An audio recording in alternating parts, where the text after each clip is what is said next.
This was a disgrace. This was a rigged trial by a conflicted judge who was corrupt. It's a rigged trial, a disgrace. The real verdict is going to be November 5th by the people. And they know what happened here, and everybody knows what happened here. It's been what many are calling an historic day. For the first time in history, a former president has been convicted of a crime. Donald Trump was found guilty on all 34 felony charges against him. He was charged with falsifying business records. Trump denies any wrongdoing. Manhattan District Attorney Alvin Bragg spoke to reporters after the verdict was read.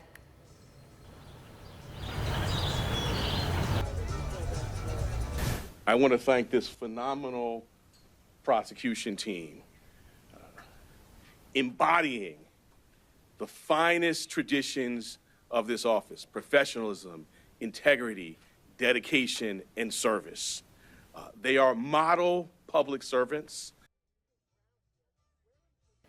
Sentencing is set for July 11th at 10 a.m. That's 4 days before Trump is expected to be announced as the Republican presidential candidate at the Republican National Convention.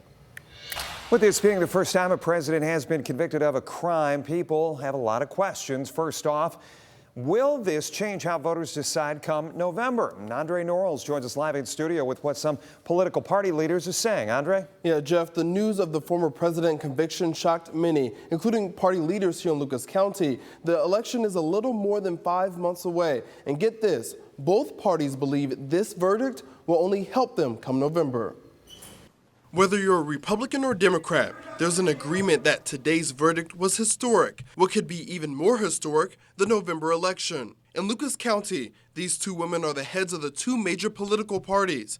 For Republican Chair Barbara Orange, she believes the convictions of the former president will only bring more support for him.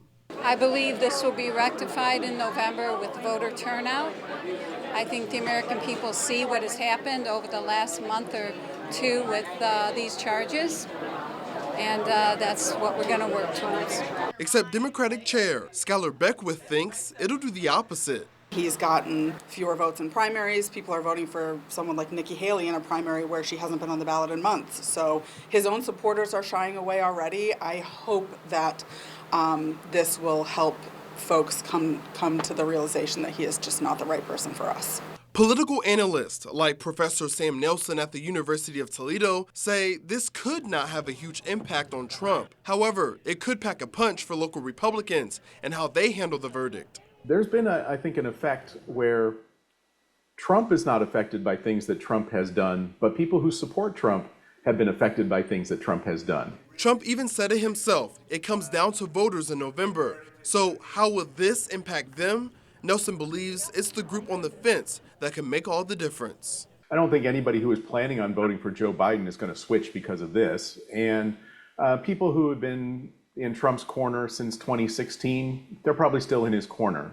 Where it's going to affect is at the margins. I think it can affect a relatively small number of voters, but those are the small number of voters that are going to decide the outcome of this election.